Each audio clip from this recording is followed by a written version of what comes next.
All right. Welcome to First Tuesdays. Welcome back. If you've been here before, welcome to your inaugural trip here, if this is your first time.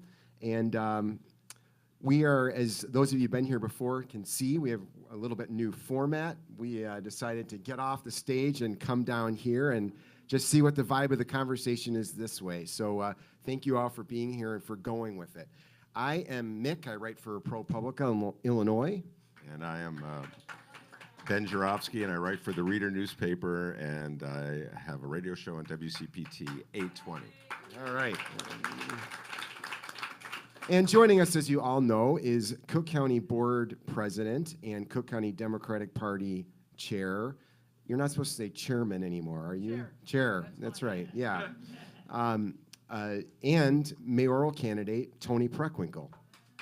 Thank you for being here. And we were saying just a few minutes ago, there's, of course, a Cubs game going on that's starting in a few minutes. And glad no one else in here is worried about it. Maybe you brought the Southsiders out, Toni. I don't know. But the last time you were here, the Cubs were in the World Series.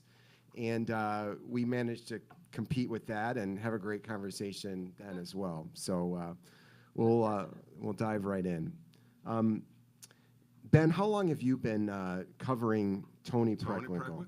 Well, I don't know if Toni or I want me to reveal this, but about 83 was the first time I interviewed Toni Preckwinkle, I want to say. And it was not I think it was 83. It was not a successful campaign for you. Right? Am I correct about that? Or do I have the year wrong? Was it 87 or 83? I can't remember. No. So, good evening, everybody. Thank you all for coming out. I appreciate it. As some of you know, I was a candidate for alderman in the 4th Ward in 1983, and I lost. In 1987, and I lost. And I won in 1991 by 109 votes. And so whenever I talk to young people, I always say, look, it's really important that you come out to vote. You know, if 100 people had stayed home that day, I wouldn't have been alderman, and that was the beginning of a 30-year political career. So I'm very grateful to all of you for coming out and for your interest. All right. And 83 it was. 83 is the answer, yes. So, all right. You're the chair of the Democratic Party. You're the president of Cook County Board, and now you're a mayoral candidate. And I think the last time you were here, I started with the same question I'm going to start with tonight. 4 years ago, that last time you were here was 2 years ago, I begged you to run for mayor, and you did not run for mayor. I don't take it personal. And now here it is. But you're not going to let me forget it either. No, I won't probably ever let you forget that. So here we are 4 years later, and you're running for mayor. What, other than the fact that Rahm is not running for mayor, has changed between now and then that makes you want to run for mayor now when you didn't want to do it 4 years ago? Well, let me just remind folks of where we are. You know, when I ran for president of the county board in 2010, shortly after I won the Democratic primary, Mayor Daley decided that he would not run for re-election. And there were people who encouraged me to run for mayor then. And I said, look, I promised the people of Cook County that I was going to work to try to make our healthcare system sustainable and work on criminal justice reform, and I haven't even taken office yet. And so I worked for my first term on those two issues. And actually, we've made tremendous progress over the last 8 years. Our healthcare system delivers better care, and we don't contribute as much as taxpayers to the support of the system. In 2009, Cook County taxpayers contributed about $389 million, almost $400 million to our health and hospital system. In the last year, it was a little over $100 million. And that's because we have run the hospital more efficiently and effectively, but principally it's because of the Affordable Care Act. And we're all deeply indebted to President Obama for ACA, but we're particularly indebted in Cook County because it has provided support to our healthcare system and to the individuals in the county who either had care only sporadically or not at all because they had jobs in retail or hospitality and didn't, for example, and didn't get health care coverage. 330,000 people are part of our Medicaid expansion program called County Care.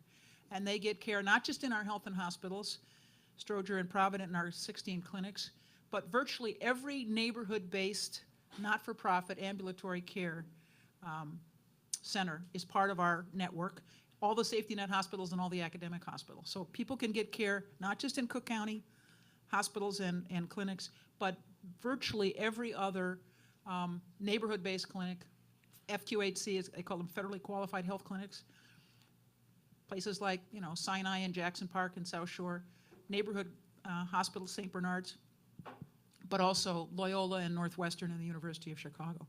So that's one part of what we've done over the last 8 years. The other part is criminal justice reform. And you have to understand that in this country, our jails are at the intersection of racism and poverty. Now, there's a distinction between jails and prisons.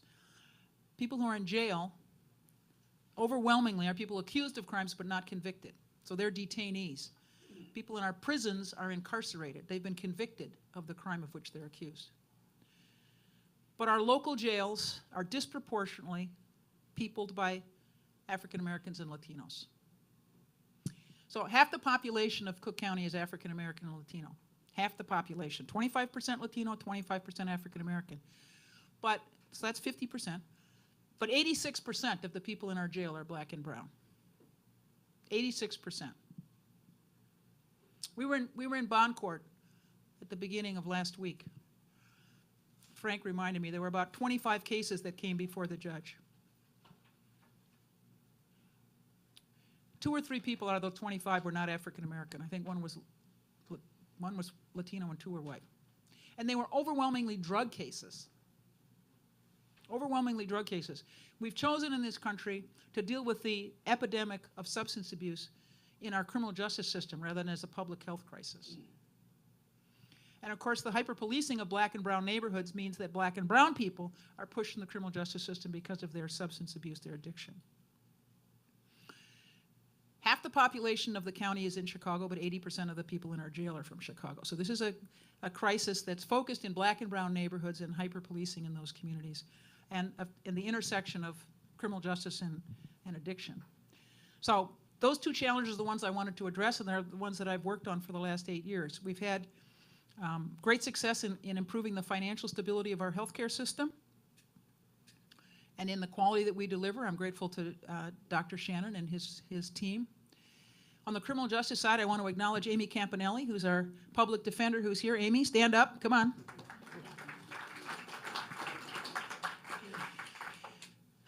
A critical part of the criminal justice reform that we've worked on is frankly changing out some of the actors.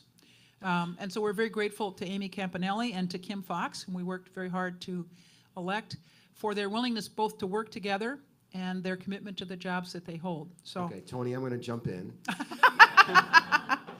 You're not going to let me just talk, huh? No, believe it or not. Well, first of all, just answer the question. Yeah. The question was, Sure. Well, the point. Why are you running now when you wouldn't run? People were begging you, myself included, to run against Rahm because he was sort of the figurehead of everything that a lot of progressives thought was wrong with Chicago, both the way he spent money, didn't spend money, closed schools, closed clinics, etc. You did not run in 2014. You were not running. You were not a candidate this year until Rahm stepped down. So are you running because you genuinely want to be mayor, or are you running because you see an opportunity because Rahm stepped down? Well, you know, I was trying to explain the things that I worked on for the last 8 years, and clearly I didn't want to run having just won the nomination and never served a day in office. And after 4 years in the job, considering, frankly, running, I thought I haven't been able to embed the changes that I've been working for in the county, and I couldn't do that in 4 years, and I needed a longer period of time to do that. And so that's what we've continued to work on. You know, when Rahm was mayor, I believed that it was in the interest of all the people of Cook County to try to work with him. The people of Cook County should expect that the mayor and the president of the county work together. And we did on a number of things. After he was elected, but before he took office, we had breakfast, and we said, look, we share a building, but there's no interaction between the city and the county. So we put together a task force in the summer of 2011. It was about 9 folks, and we said, think about the ways in which the city and the county could work together. So one of the things that we did was agree that we were going to put together our money that came from the federal government for employment training and have a not-for-profit entity get that money.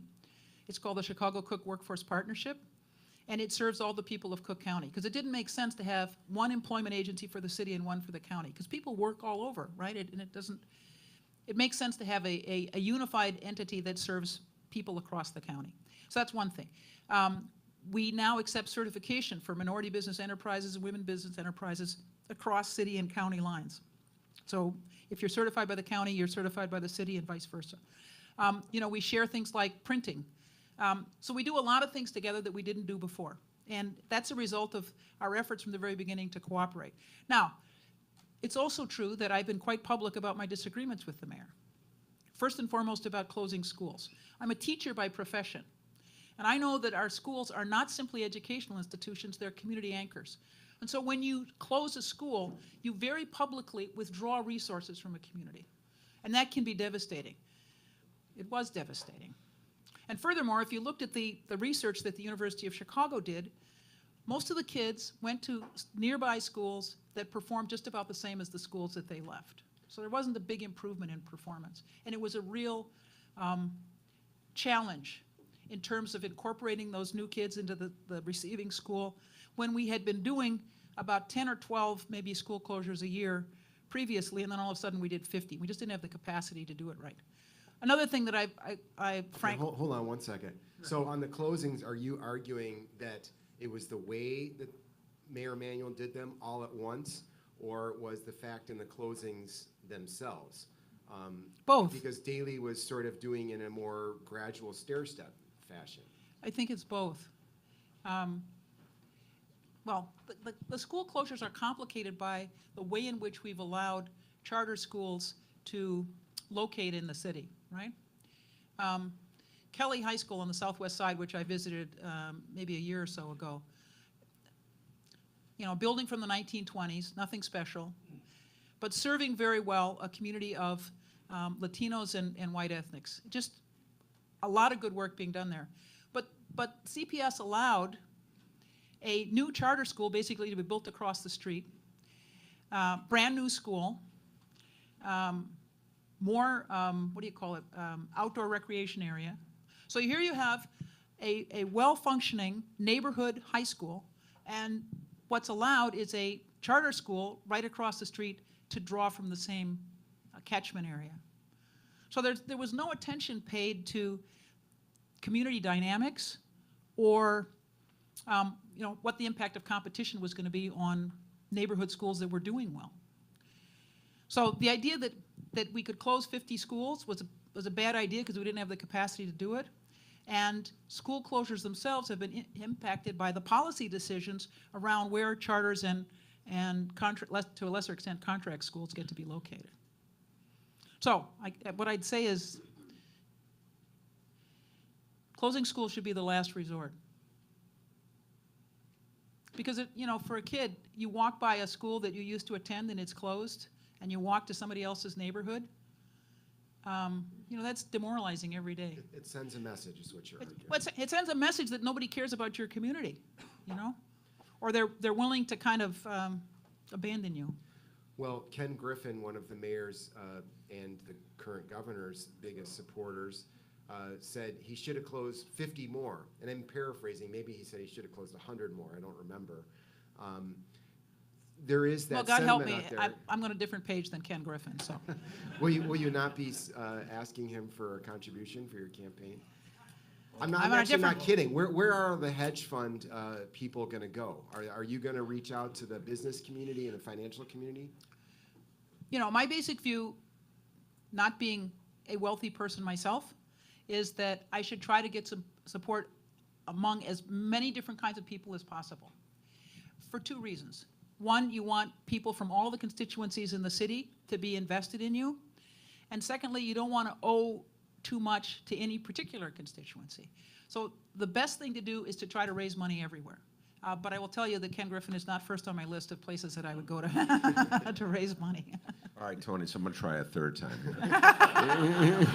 All right. I'm as stubborn as you are, Toni. And I doubt it. We've been around about as long as each other. All right, one more time. You did not run 4 years ago, but you're running now. So what has changed that makes you want to run now? I know you had I hear you, that you had a mission you wanted to accomplish when you were the president of the county board. And I still am. Okay, you still are the president. You still have a mission, but you did not run until Rahm stepped down. So was it you just did not want to face Rahm one-on-one, or have to go against Rahm, or you're waiting for him to leave, and was he more of an open field, or did you just like the job he was doing so well as mayor that you didn't want to replace him? I think there's a real opportunity now. And when I announced, there were 3 things I talked about. So I'm a teacher by profession. So the first things I talked about were neighborhood schools. And that goes back to our discussion about school closures. You know, we have to provide good neighborhood schools for all of our communities.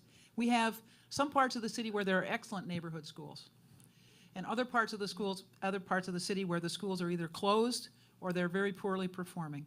And that means that those kids don't have the same opportunities as young people who live in different zip codes. So that's the first thing I talked about, trying to provide good neighborhood schools all across the city. The second thing I talked about was economic development. When I was alderman, I was elected by the people of Hyde Park and South Kenwood, basically the university communities that I'd lived in most of my adult life. And what I said to my Hyde Park and South Kenwood neighbors was, look, I was elected by the people who would elect me, but I got to serve the people who need service. And in my ward, that meant North Kenwood, Oakland, Douglas, Grand Boulevard, the communities that were really struggling. And what I said to my Hyde Park and South Kenwood neighbors was, you know, we can't be an economically and racially integrated island in the middle of struggling African American communities. There's no future there. We have to try to build the communities around us so they're strong and healthy too, and vibrant. So I spent a lot of my energy supporting affordable housing, supporting mixed income housing, supporting market rate housing, trying to revitalize retail strips, build the communities around Hyde Park and South Kenwood. And we've had, frankly, a lot of success in that. If you drive through those communities now, you wouldn't recognize them for what they were like 30 years ago. So that's the second thing. I've talked about economic opportunity. And as county board president, what I've focused on is trying to get people to work together in the region, because we're the economic engine for the entire state. And if we, the 7 counties of northeastern Illinois, Cook and the Collars, can work together and lift ourselves up, it's good for the entire state. So at the micro level, I've worked to build communities. At the macro level, I've tried to encourage regional cooperation. The third thing I've talked about is police accountability. You know, we've got some real challenges, not just in Chicago, but in this country. When I was an alderman, you know, I worked with the police. And, you know, most police officers are good and decent people who struggle every day to do a difficult, very difficult job well. And it's important that I say that at the beginning. But I haven't been hesitant to criticize the police either. You know, you have to understand, nationally, the closure rate for murders is like 62 or 63%. But in the city of Chicago, it's like 17 or 18%. So that means that if you murder somebody in Chicago, you've got basically 8 chances out of 10 of getting away with it. And if you shoot somebody, you got 9 chances out of 10, because the closure rate for shootings is like 7 or 8%. Now, when you don't see the criminal justice system dealing with the murder or the shooting of somebody who's your friend or neighbor, the temptation, of course, is to take revenge yourself. And that, of course, is an incredible downward spiral. And it stems in part from the relationships between police officers and community, and it stems in part from the incredible challenges that many of these communities face. They're communities that have low levels of educational attainment, low levels of employment, high levels of unemployment. They have poorly performing schools or closed schools. They're food deserts. They're communities that have lots and lots of challenges that the city of Chicago is not addressing. So we have a combination of real challenges in police-community relations and really, really struggling neighborhoods. Okay, I'm going to jump in there real quick. Maybe not that quick, but several of your competitors in this race have already said they want to launch some sort of Marshall Plan. I guess the question I have, and probably many of us have for you, is how are you going to address these disparities that have been in place or building for decades, while at the same time people are still getting shot, and there's pressure to do something now about the crime. How are you going to take on both of those things at the same time that we don't have any money? How are you going to do that as mayor? Well, you may We're be getting into all the light stuff here. right. You may be familiar with Gary Slutkin. Gary Slutkin is a professor at the University of Illinois at Chicago who founded First Ceasefire and Now Cure Violence. And he talks about the violent epidemics. The violence is an epidemic, and that you should treat it that way. Not a biological epidemic, but maybe a sociological epidemic. So there are two parts of it. One is violence interrupters, people on the street when somebody is shot, who go out into the neighborhood and try to prevent revenge responses, try to cool people down. And the other is dealing with people who have been the victims of violence. Now, our health and hospital system has a program, I think it's called Helping Hurt People. If you are a gunshot victim, the chances are very strong that in the next several years you'll be back as a gunshot victim a second time. So the program focuses on people 16 to 30, and to help them not only physically heal, but to help them heal in terms of behavioral health and maybe spiritual health. We have to help the people who are the victims of violence, because that same cohort of people is likely to be the perpetrators of violence. They're the same people. And we have to help them transform their lives. So it's a combination of a longer-term strategy, which is addressing the complex, holistically, the complex factors that trouble these 15, or depending on how you count it, 15 or 18 neighborhoods out of 77 in which most of the violence takes place. 70% of the violence takes place in about 15 Chicago neighborhoods. And then it's the immediate response that I just talked about, treating this as an epidemic with people who are violence interrupters and trying to deal with the people who come into our healthcare system, particularly Stroger, to address not just their physical healing, but transforming their lives.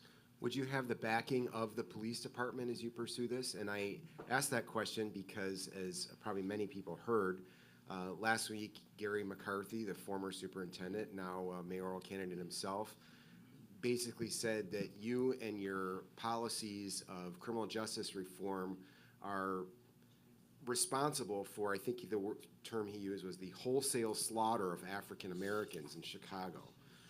All right, so this is absolutely ridiculous. And it shows how out of touch he is with what's really happening in Chicago. I just described communities that are really challenged and struggling, that they are less than a couple dozen of the 77 community areas, but they're ones we really need to focus on and figure out how we're going to work with those community residents to address those challenges.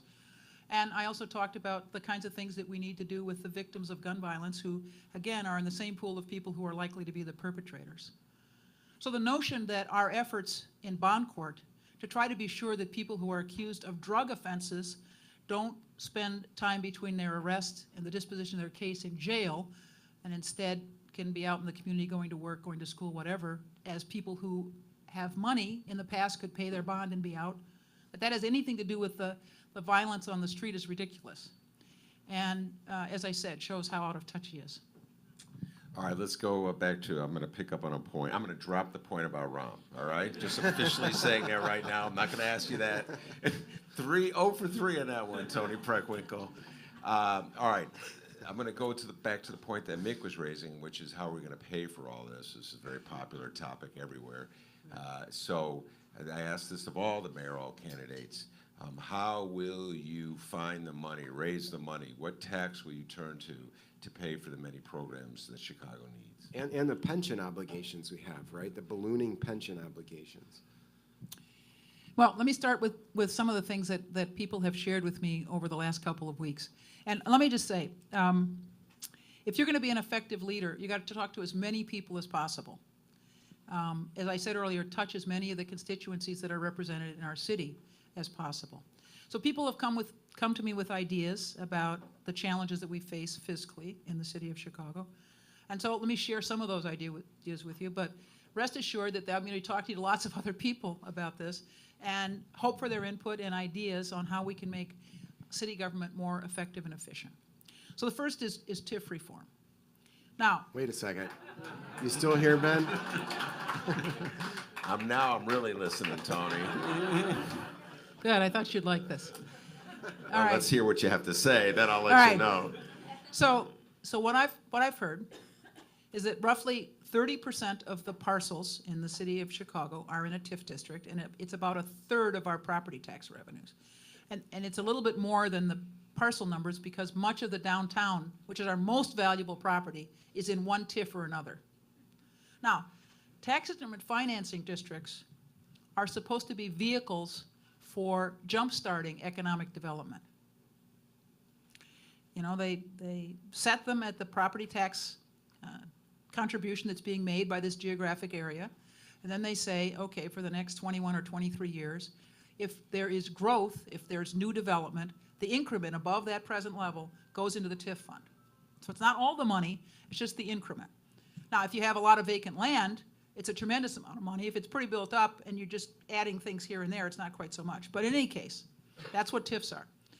But the idea that your most valuable property in the city is in TIFs doesn't make a lot of sense to me. So we have to look at the TIFs, particularly the TIFs downtown. Now, when I was alderman, the only vehicle basically available to us for economic development was a tax increment financing district, because there wasn't a willingness downtown to say, here's the pot of money we have, and we're going to allocate it to the communities that need it most in the following way. So aldermen were left to use whatever devices they had, and TIFs was basically what there was, to try to build up their ward. And we used it for affordable housing developments, for CHA transformation, Chicago Housing Authority redevelopment, and on our commercial strip on 53rd Street. So I'm not talking about the neighborhood TIFs so much as I am talking about the downtown TIFs. And it's either declaring surpluses there, which the city has done more or less for the last several years, or looking to phase them out and putting all of the money back into the property tax rolls for all of the local units of government, all the units of government, in particular the city of Chicago, the public schools, which were the biggest beneficiaries of closing down some of these TIFs. The second thing is, you know, workman's comp costs. We have about 22,000 employees in the county. We spend about 20 million in workman's comp. The city has about 30,000 plus employees. They spend 100 million on workman's comp. So we got to figure out what's going on there and what opportunities there are to bring costs more in line. So those are a couple of examples. Joe Ferguson, who's the Inspector General, had some ideas about savings in the police department other than cutting frontline staff around overtime and other efficiencies. So those are things we could look at. And I'm open to the other suggestions that people might have of reasonable ideas in ways we can make the city more efficient. So that's where I think you always have to start, on the efficiency side, and those are some ideas. Well, just to go back to the TIF point of what you said, it's not just downtown, I know you know this, but it's gentrifying areas around the city that are really collecting the TIF money, including the one that we're in right now. And if you become mayor, you're going to be inheriting 2 proposed TIFs for this area that are intended for the Lincoln Yard development and perhaps Amazon. Lord knows if we are going to get Amazon. And you're also going to be inheriting whatever promise Rom, who you will not say whether you support or not, just kidding you, Tony, Rom and Rauner have offered Amazon. They've not told us what they've offered because there's a non-disclosure agreement. So what are you going to do? Are you going to sign on to that Amazon deal that you inherit for Rom? Are you going to sign on to this Lincoln Yard project deal that you're inheriting for Rom? Well, I have to tell you the truth, I don't know the particulars of the Lincoln Yard deal. I did read your article, staff gave it to me, about the concerns that you had. So frankly, I'll say I'm gonna have to look at it. But my concern is that we've used TIFs in inappropriate ways when the market would have promoted development anyway. And TIFs should be used, the purpose of TIFs was supposed to be to jumpstart development in areas where otherwise there wouldn't be development. And so I think that has to be the lens through which you look at it. Is the development going to take place anyway without the TIF, and therefore why are we providing benefits to developers? Or do we really need some kind of spark to lift these communities up or lift this area? So that would be the lens through which I would look at it. Let me just tell you about the Amazon deal. The county promised some tax incentives to Amazon. And I think that's appropriate.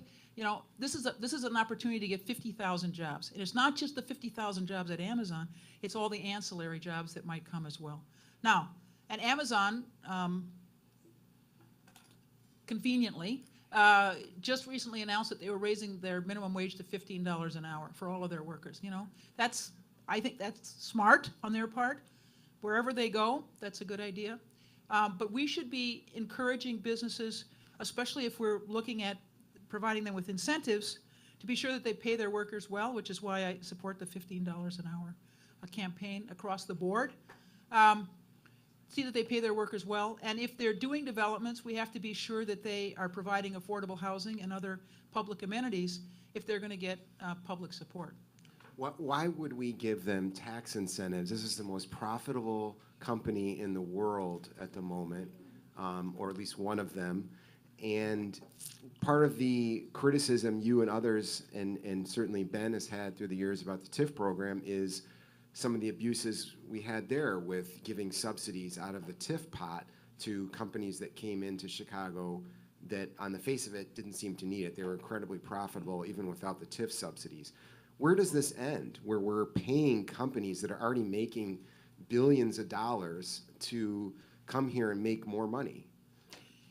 Well, I think we have to understand that we don't exist in a vacuum. We're in competition. I think the last round was 20 cities, right? I think it's important to Chicago to have Amazon jobs. I'm not saying we should give away the city to them, but I'm saying we should provide them with incentives. And I think the benefit of those 50,000 jobs would outweigh reasonable incentives. And I can't, frankly, tell you whatever private commitments Ron may have made, but I think the ones that we made on behalf of the county were reasonable. Toni, so you're the president of the Cook County Board. The mayor of the city of Chicago and the governor of Illinois have offered Amazon what we've been led to believe is at least $2.25 billion, but they won't reveal it. Have they revealed to you, the president of the Cook County Board, how much they've offered Amazon? No, we were asked to provide incentives, and we did. I can't tell you the detailed particulars of it. My economic development staff worked with them, however, so they may be better aware than I am, honestly. Wow. They didn't even tell you? Look. So wait. Just a second. You No, can't, let me finish. You can't say or you won't say. Like, you can't say because the public doesn't get to know about this yet, or you won't say because you're not in on the information. There was a package that was prepared for them, and the county had a circumscribed part of that package, okay? I think I can honestly say that I'm not sure outside of the package that we presented exactly what was promised to them, because I'm sure there were commitments that were made that aren't necessarily in the document. But I think it's important for us to understand that we as a city have to be committed not just to our neighborhoods, because that's my primary concern, but also to the broader economy. And so we have to figure out ways in which we can work with developers, which I tried to do, despite the concerns I had about the development community. We have to figure out how we're going to work with downtown businesses.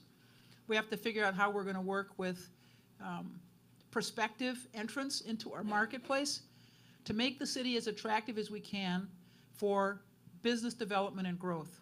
In addition, and as I said, this is my first priority, is trying to figure out how we're going to build the neighborhoods. And one of the things I would do is ask people who are benefiting from development in booming areas, not just to contribute dollars to the Affordable Housing Fund, but also to do development in some of the areas that really need it. So it's not just, kicking money in, but getting down to the nitty-gritty of helping revitalize these communities. That there's some kind of quid pro quo. Okay, you want to do a big development in an area that's booming, like out here. Okay, we need you to take that same expertise and talent and come help us in a community that is struggling. And you're talking about the city, under the city ordinance, basically, if developers get some kind of a city assistance, whether it's a subsidy or a zoning change, they have a requirement to either add affordable units or to contribute to an affordable housing fund, right? Yeah, but I think it has to be more than that. So one option is that you build the units within your development, and the other option is you kick in money and the development then takes place in some other community, either adjacent or far away.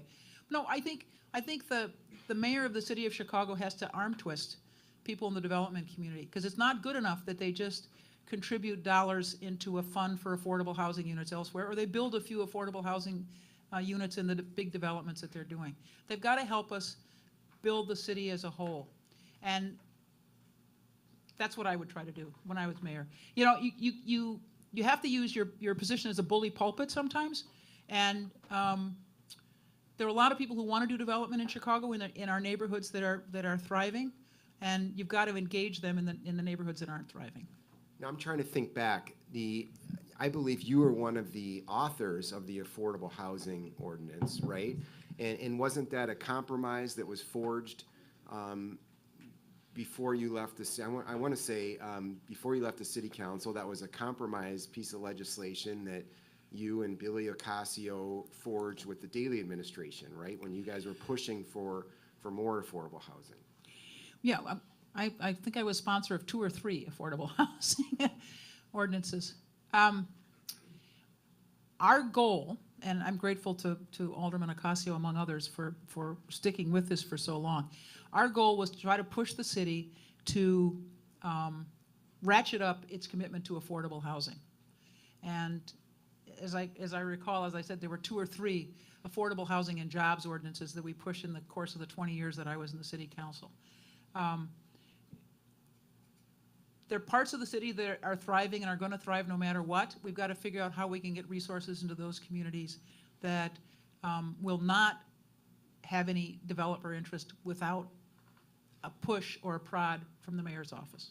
All right, now, this weekend, one of your opponents in the race, Troy LaRaviere, took a shot at you. They said you're not a real progressive, that he is the real progressive, that the test of progressivity in this city is the willingness to, as he puts it, make the rich pay. That's pretty much how Troy puts it. So what's your response to... Note applause for making the rich pay. Yeah, no. What's your response to Troy's definition of progressive as someone who's willing to really hammer hard at those progressive taxes? Well, first of all, I'm one of the co-founders of the Progressive Caucus in the City Council.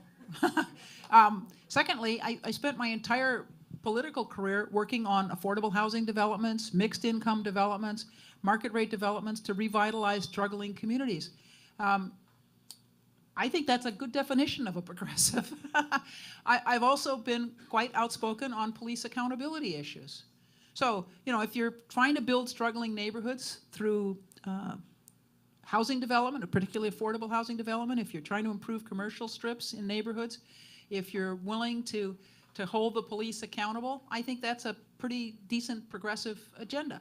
And it's been surely my history in the 30 years that I've been in public life. So he can say what he wants. Fair enough. And I'm sure he will. All right, now, Toni, the other thing in the news, of course, is the Me Too movement and the changes it's forced in politics throughout the country, and in Illinois and Chicago, no exception. Just recently, your chief of staff, I think it was, either stepped down or you forced him out. I can't remember which one it is. I asked for his resignation, yes. Talk about that a little bit. On September 14th, I was told at a meeting that had just ended that was an allegation of inappropriate conduct on the part of my chief of staff. The following Monday, we began a review of that allegation. Over the course of 2 days, we talked to the victim and 2 witnesses who corroborated the story. I talked to my chief of staff. He didn't deny the allegation. I asked for his resignation. So within 2 business days of this information coming to me, he was gone. You know, there should be 0 tolerance for sexual harassment. 0 tolerance. I've tried to create a workplace in which people can be respected, and 60% of my cabinet is women. Half of my bureau chiefs are women. I've worked very hard to provide opportunities for everybody, and I want everybody to be treated with dignity and respect.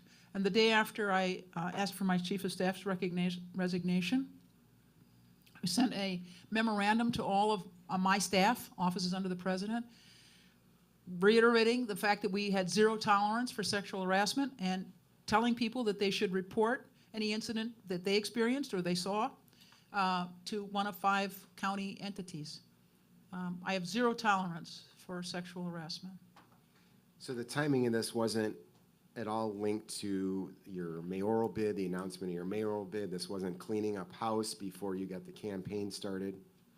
This was Friday, September 14th, and then the Monday and Tuesday afterwards, in which we looked into the allegation and discovered that they were true, and my Chief of Staff was gone. You had mentioned City Inspector General Joe Ferguson. There's another Joe we have to bring up, Joe Barrios. Your ally, you forged an alliance with him before you were elected to lead the county, and you kind of stuck by him through all this time. The voters obviously decided they wanted to go in a different direction. Do you have regrets about your alliance with Joe Barrios, and do you expect that to be an issue in the mayor's race? Should it be an issue? Well, let me talk about the most recent developments. The Tribune ran a story about challenges to our assessment process and assessment instrument. And those stories were deeply disturbing to me. So Joe and I sat down, and I suggested, and he agreed, that we get the consultant, the pro bono consultant, Civic Consulting Alliance, which had been working with all of our actors in property and taxation. So that's not just the assessor, but it's the 3 members of the Board of Review, the treasurer, the recorder, and the clerk. They're all part of the property and taxation constellation within the county. CCA come in and help us to determine whether or not the Tribune story was right, and if so, what we should do about it. So CCA brought in a national expert on property tax assessment. He did his own review and determined that the Tribune story was correct. And Joe and I sat down afterwards, and I said, okay, we've got a challenge here. He agreed that we would work with the Civic Consulting Alliance and this national expert to address the challenge. And so that was the fall of last year, about this time, before the primary. And he began working with the Civic Consulting Alliance and this national expert to address the inequities in our instrument. And frankly, we're at a point now, the city triennial is coming up, and we believe, in concert with the national expert, that we've addressed the challenges regarding the city, and we're going to be doing that same work for each of the triennials that comes up in the next 2 years. So Joe made a commitment that he would work with the Civic Consulting Alliance, first to determine if the disturbing Tribune stories were correct, and then secondly to implement the changes that were recommended by CCA and the expert, and he did that, and I stuck with him. Well, I have to throw in there, because the author of the story, Jason Grotto, is now one of my colleagues at ProPublica, Illinois, and wrote some of that series while he was with us. But I have to throw in there that maybe Joe agreed with you to cooperate, but he didn't cooperate at all, and was not forthcoming at all about providing information. I believe was very misleading, and there may even be a stronger verb you could use about the information that he was putting out there. And just so everyone, in case everyone didn't follow this whole thing, this was that the assessment process to determine your property taxes was flawed in such a way that a lot of lower income communities were getting hit with the unfair burden of the property tax bills here. So given all that, again, second part of my question, I know it's unfair. We always pull this trick, don't we, Toni, of asking 2- and 3-part questions. But do you regret the alliance with Joe? It was arguably helpful to you in terms of politics and building your base beyond what you had before into segment of the Hispanic community. But has it been bad press for you? Has it say something about your governance, about your progressive credentials? Is this going to be an issue for you in the campaign? Well, let me be clear. 90 cents out of every dollar that the county spends is in 2 buckets: public health and public safety. And most of my time, given that 90% of my money goes in those two buckets, has been spent focused on trying to make our healthcare system sustainable and deliver better care and improve and make more fair our criminal justice system.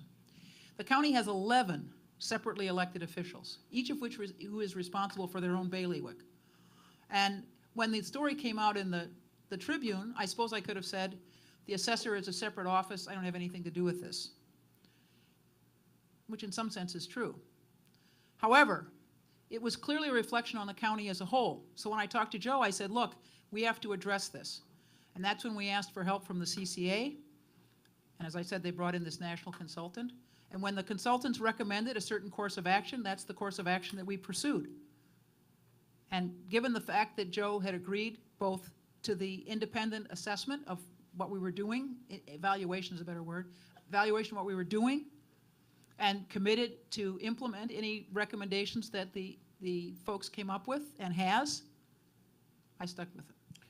Well, as long as we're on the topic of property taxes, what's your opinion about prominent politicians like Madigan and Cullerton and Burke running their own property tax appeal businesses? So I'm going to answer that in a different way. So I am. You know, I just have to interrupt real quick. You know, once Toni and I were on a panel one time. Somehow ended up on a panel with Toni and the former mayor of Milwaukee. I don't know why I got on this panel, but it was me, Toni Preckwinkle, and the former mayor of Milwaukee talking about the architecture of casinos. I know nothing about architecture or casinos.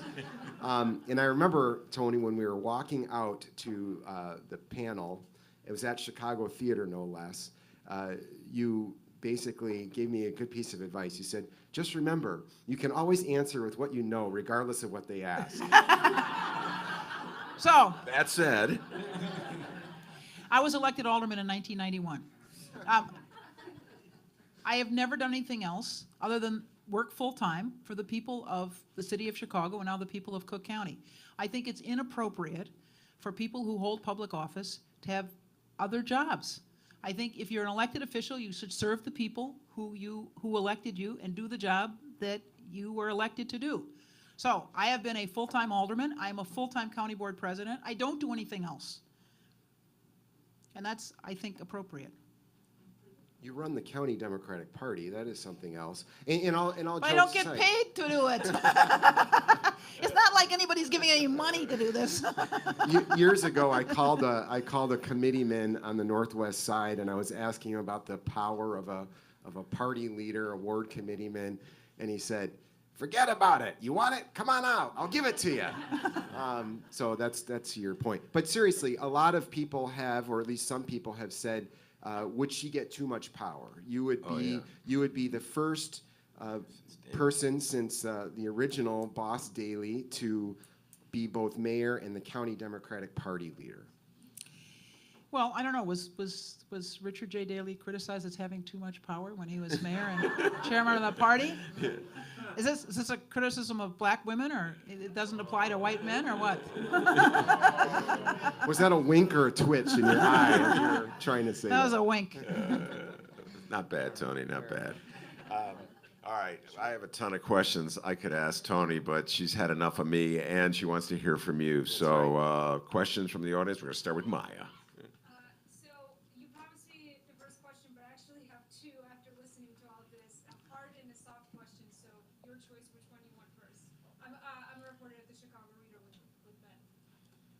So hard or soft question? Oh, hard first, of course. So the city of Chicago, as Mick's colleague Melissa Sanchez has reported for ProPublica, the city of Chicago is single-handedly driving an epidemic of bankruptcy in poor neighborhoods that you're talking about with their city tickets. There's a pattern of over-ticketing, of excessive ticketing in these communities, and people are going bankrupt, and they're not able to pay their bills, and they're falling deeper and deeper into poverty. What are you going to do about that?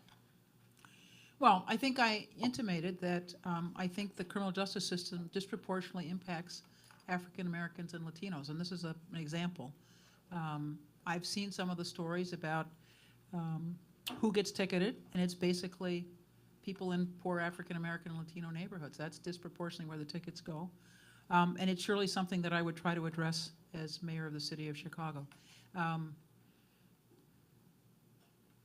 You know, as I said, our jails are at the intersection of racism and poverty. They're also poorhouses.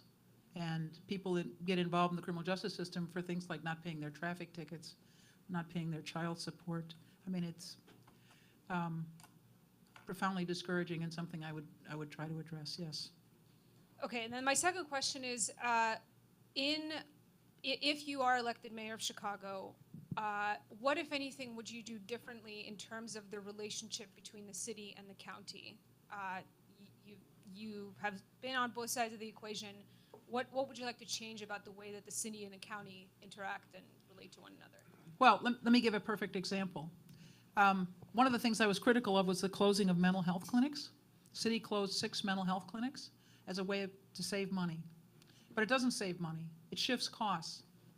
So if you close mental health clinics, we end up with more people in our emergency room in Stroger in crisis because they haven't been able to get their meds and treatment. Or they end up in the criminal justice system in our jail because they're acting out, again, because they don't have access to treatment. So one of the things we have to do is figure out how, as a city, we're going to work closer with the county around behavioral health and addiction issues that the city abdicated when it closed mental health clinics. And as I said, when we were in bond court last Monday or Tuesday, almost everybody who came up before the judge was on a drug offense. You know, I mean, we can't deal with the addiction crisis in this country through our criminal justice system and expect to have positive outcomes. So we've got to figure out how we're going to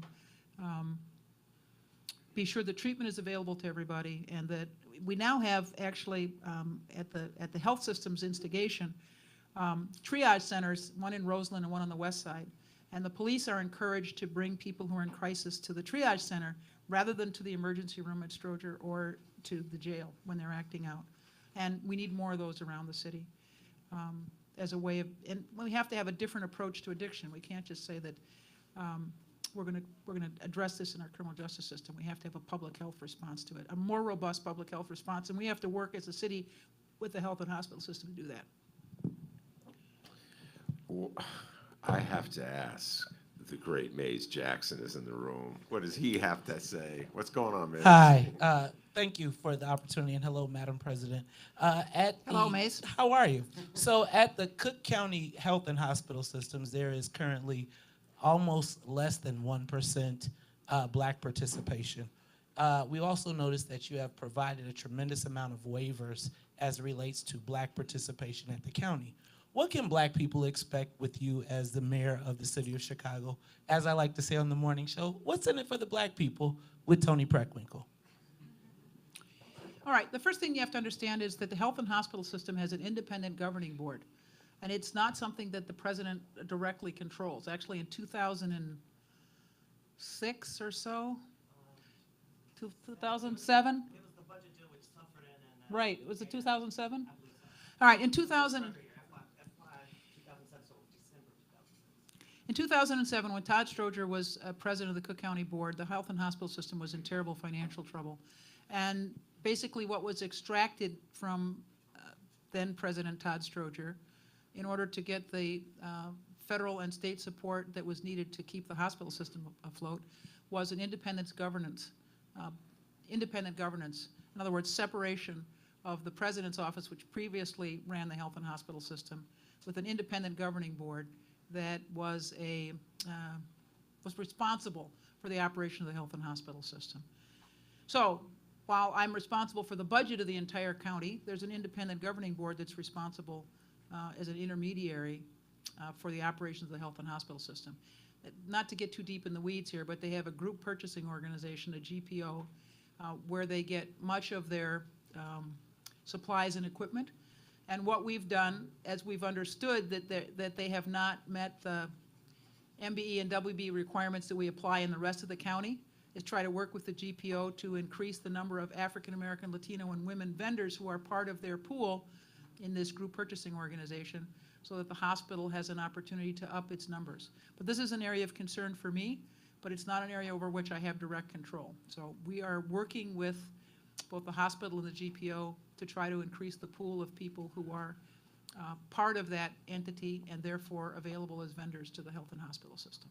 What about the rest of the county that you do lead? Do you feel like where things are now is adequate? Have you made enough progress? What's your assessment there? Well, you know, I challenge anybody else to show that anybody's done what we've done, which is to be transparent about this, to talk about what our goals are, and to publish reports every year about how we're doing.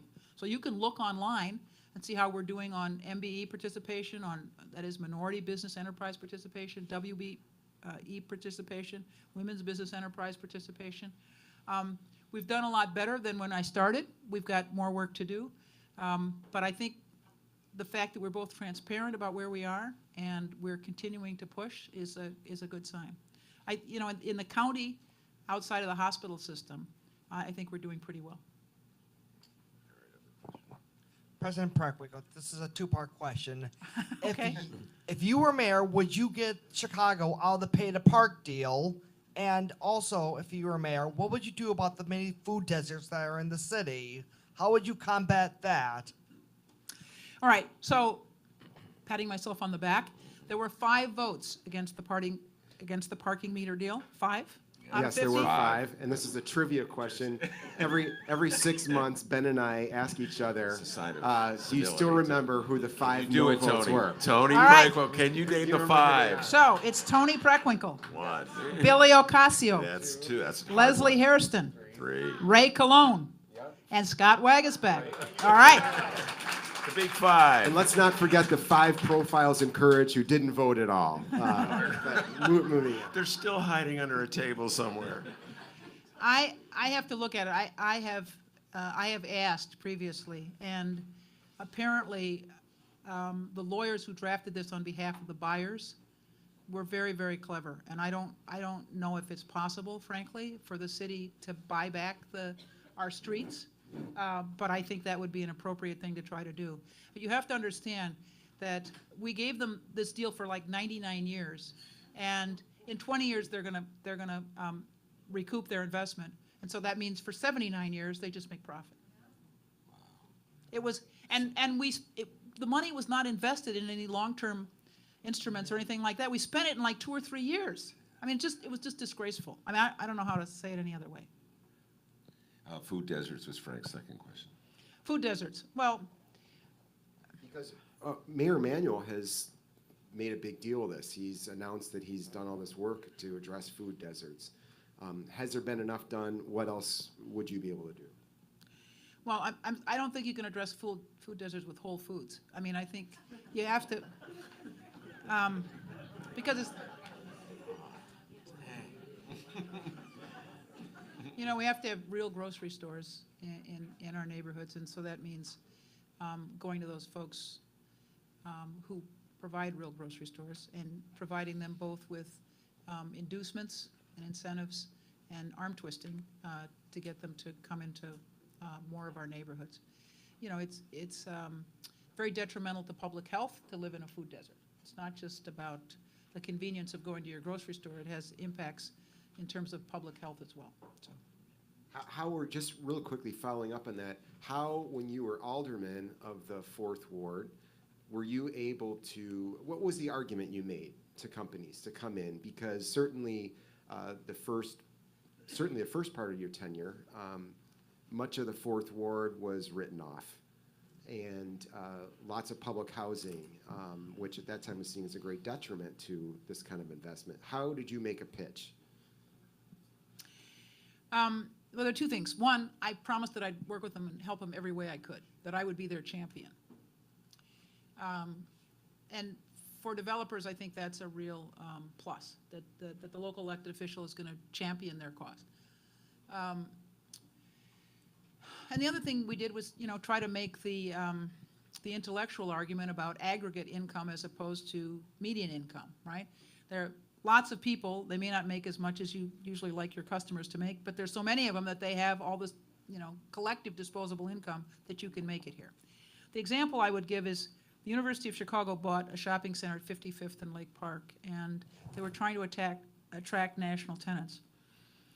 They went to Office Depot, and Office Depot was very reluctant to come there because they didn't have any locations on the south side of Chicago. So the university basically gave the space away to them. I'm not sure they would put it that way publicly, but they gave them a very good deal on their rent. And Office Depot moved into that space, and for a long time, it was the best performing Office Depot in the region because there's just no retail on the south side of Chicago. So you have to make the case that basically there are huge numbers of people who aren't served in their own communities, and if you can bring retail to the community, you will do well just because of the magnitude of the population that's unserved. So agreeing to be a champion and trying to make the intellectual case. I will tell you, though, that this is another way in which the deeply embedded racism in this country impacts our ability to revitalize some neighborhoods. Because they're just corporations that are reluctant to go in black and brown neighborhoods. I mean, that's just the truth.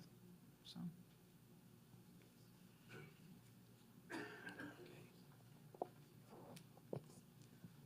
I'd like to, it's kind of a two-part question. Where do you stand on privatization that Ram adores? And what would you do about the cleaning crews for the schools? Would you rehire them, or would you stick with the mediocre, not even mediocre, terrible service that we're getting now? So really crummy cleaners, or do something that's a little better? So I have real concerns about privatization because it distances you from the provision of the services. And the example I'll give is the CDOT, the City of Chicago Department of Transportation. They used to do a lot of the street work themselves, a lot of the sidewalk and whatever. So when things were screwed up, messed up, you could call somebody in the Department of Transportation and say, hey, your crew, was out in my ward. This is the address of it. Send them back to fix it, right? This is what's wrong. But they've done so much outsourcing of the work that you call up the Department of Transportation now and they say, well, now which vendor did this work, and how are we going to get them back on this site because they've gotten paid for their contract, and they think their work is done. So privatization makes it much harder to hold people accountable, and so I'm very wary of it. It's much better to be able to have your own team and hold them accountable for performance than it is to try to track down a private vendor who may have gone on to another job someplace else, and you have a devil of a time trying to get them back to do the work.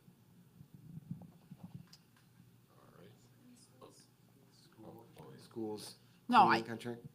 Yeah, no, I think it's better to have cleaning crews in the schools be school employees, and that it's easier to hold them accountable that way. That's what I think. Madam President, I work for CDOT. I was in your office by 47th Street about they can hear me. About 10 years ago. Yes. And I told you about this privatization problem, where the city was paying 10 times more to a private contractor to paint poles than to have the city's crews do it. When the city privatizes the construction, we get reimbursed from the state or the federal government. Instead of us making money, which you could take and spend on social programs, Right. the private contractor gets out. You never got back to me. Well, I In apologize. 2003 and 2004, $16 million that was taken out of the laborers' pockets for our pension never made it to the fund. You were an alderman then. You talk about food deserts. Dominick's and Jewel both went into Mayor Daley and said, if you let Walmart in, one of us will be gone. Mayor Daley let Walmart in because they're the person that was, speaking for him got $6 million, and his name happened to be Michael Daley. Now, their nephew, the alderman of the 11th Ward, is going to be making $6 million off of the development of the county land right west of the hospital. So, since you've always been... $6 million? Who are you talking about? The alderman, Patrick Thompson Daley? Patrick Daley Thompson, he's going to be making money. That was in the paper. I don't know what you're talking about. We've got a development team for the old Cook County Hospital that's MB Realty and Dan Walsh. It's not Patrick And Daly he's Thompson. involved with them. But I'm saying, how can you call yourself a progressive when it seems like you've been a loyal cog in the machine all these years? Well, I think that Mayor Daley would not describe me as a loyal cog in the machine. I apologize for not getting back to you. I just explained to you what I thought about privatization, namely that it's very, very difficult to hold people accountable, and I don't think it's a good idea. So if I didn't get back to you on the painting the posts, I apologize, but I think I've made it quite clear here what my position is. Well, here, it's not possible for aldermen to have an impact on everything that goes on in the city. If you're mayor, you're in a better position to impact what goes on, but that doesn't mean you can fix everything when you walk in the door, that's for sure.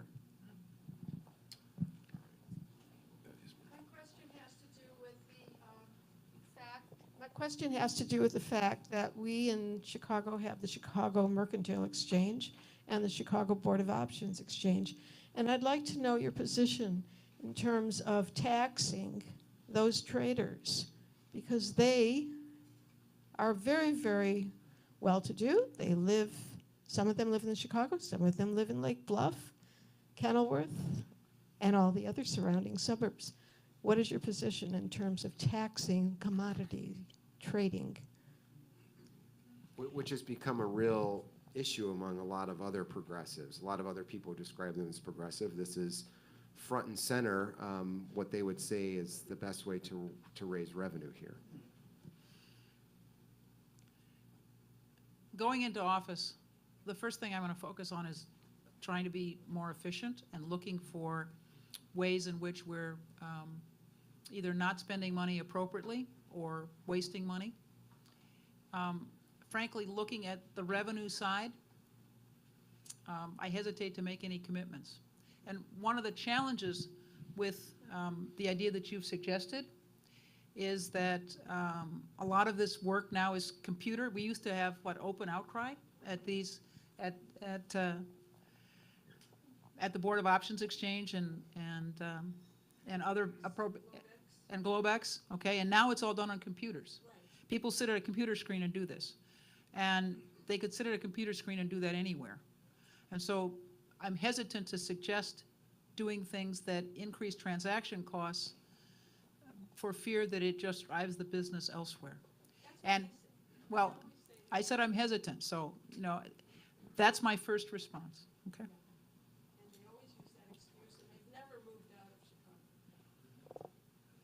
On the other hand, we've never imposed a tax on them either, so we'll see. Who else? Time for one or two more. Hi. Okay, I'll be quick.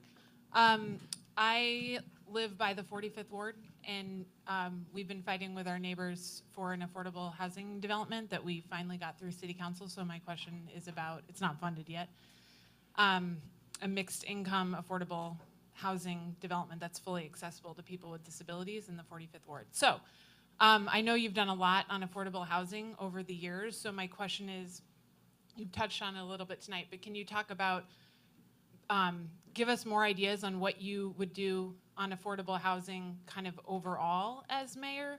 And then sub-question, in terms of aldermanic prerogative in general, how do you feel about getting rid of that or getting rid of that just as it applies to housing developments? Should an alderman be able to block an affordable housing development in his or her ward, given how segregated we are by race and class in the city? Okay, let me respond to that in two ways. What I usually say is, Chicago is sort of unique in this country. Aldermen are mayors of small towns. Ostensibly, you're a legislator, but that's not really what you are. You're the mayor of a small town, because people hold you responsible for the safety of the streets, for the quality of the schools, for the vitality of the retail strips, in the same way that they would hold the mayor of a small town responsible. So I usually say, it's like Europe in the Middle Ages. They're the lords and ladies in the provinces who have a great deal of discretion over their particular province, and then there's the king or queen downtown. And as long as you, as one of the lords and ladies, aren't plotting to overthrow the king or queen, you have incredible discretion. You know, where else would a member of the city council be able to control zoning or influence public school policy in the way that aldermen can, or affordable housing deals? And the challenge is that there hasn't been the willingness on the part of the mayor to say, you know, here's the pot of money we have, and we're going to try to allocate it on the basis of need. So it's left aldermen kind of to their own devices in the way I described about, you know, creating TIFs, but it also means that aldermen, I won't say feel, aldermen have a great deal of discretion, which is sometimes used for very good purposes and sometimes not so good purposes, but they don't feel necessarily that they're going to get money from the city on the basis of need, that they're going to be kind of left on their own resources. So it puts you in a precarious position. You're held responsible by your constituents for the conditions in your ward, but you don't always have control over the resources that you need to improve things. So aldermanic prerogative is one of those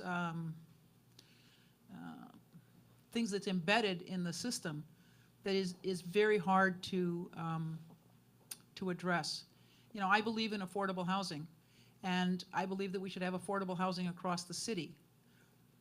Trying to make that happen in every single ward requires an incredible amount of political capital. And if you're going to be effective as a leader, you have to figure out how you're going to use your political capital to the greatest benefit. So, you know, I hesitate to promise that I'm going to attack aldermanic prerogative, because I know that it was important to me in trying to implement my vision for my ward.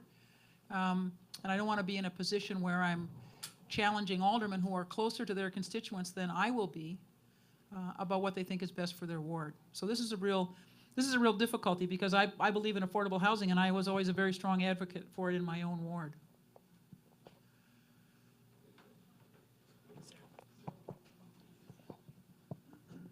Hi, so Chicago has an aging population that I think you can see by looking at people in this room. That you and I represent.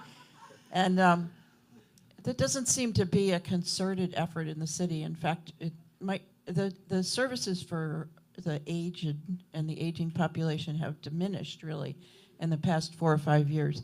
But there doesn't seem to be a concerted effort to look at us and say, what do we need? Not senior centers where we get to play cards and do Tai Chi, but you know, who's taking care of us when we can't get off the bus in the winter because there's a snowdrift there? Or who's taking care of us when we can't cross the street because the light is too short, because we walk slower, or we can't hear, or we can't see, but we still live in the city? And you know, we do talk about affordable housing, which I applaud, but we have no middle income housing for our seniors. So the aging population gets aged out. You know, your husband dies, or your partner who shared housing costs with you, and you have to go to Schaumburg because there's no place you can live in the city of Chicago that's affordable to you. Well, this is the kind of housing that I think we ought to be building and support. So that would be something that I would be prepared to work on. Actually, I supported several senior developments in my ward. We already had a lot of CHA senior housing, and I supported private development for senior housing that included affordable units but was mostly market rate. So I think that's an important niche in the housing market that we ought to try to address. Any time for one more here? Yes, sir. Mick alluded to a statement that Superintendent McCarthy made. It bothers me, your response. Your response was what normally logical people would say. That's absurd. That didn't work in a number of places. Can you have a better approach to his stance, which is facts don't matter, listen to what I'm saying, and appeal to people's fears? You know, I have publicly said that he's a racist bully boy, so I don't know quite how I should respond to. You said that here, in fact, 2 years ago. So I don't know how to respond other than the way I did, which is to. But it didn't work. Trump is president. Well, hopefully, Illinois is not the United States in that respect. This is a state that was carried by Hillary Clinton, so I'm hopeful that the response I gave will resonate with people. One last question. Hello. President Preckwinkle, I think tonight you've said you're hesitant to do quite a lot, that you're hesitant to talk about aldermanic prerogative, that you're hesitant to talk about revenue, but I want to know, you were hesitant to run, but what are you not hesitant to do to get the city back on track? Because I think a lot of what you proposed are these small fixes and inefficiencies, but I'm an undecided voter and organizer, so what's your vision for the city of Chicago? What are you not going to hesitate on? Well, I've talked for an hour and a half, so if only 3 things you found hesitant, I'm in pretty good shape, I think. Let me just say, I talked about improving the quality of neighborhood public schools. I talked about trying to build communities with affordable housing, mixed income housing, market rate housing, trying to address our retail strips. I talked about trying to support the regional economy and working with our collar counties and Cook, of course, to try to lift this entire region. And I talked about police accountability. So those are the things that I'm going to make a priority in my administration. I've made that quite clear. The city does a lot of different things. Those are going to be my priorities. In the same way, when I ran for this office, I said I'm going to try to make the healthcare system improve the quality of service we delivered and make it sustainable fiscally. And I'm going to try to work on criminal justice reform. And I think from my record, you can see that that's what I've done. All right, we're going to end it there. We're out of time. President Preckwinkle, thank you so much for coming here. Thank you.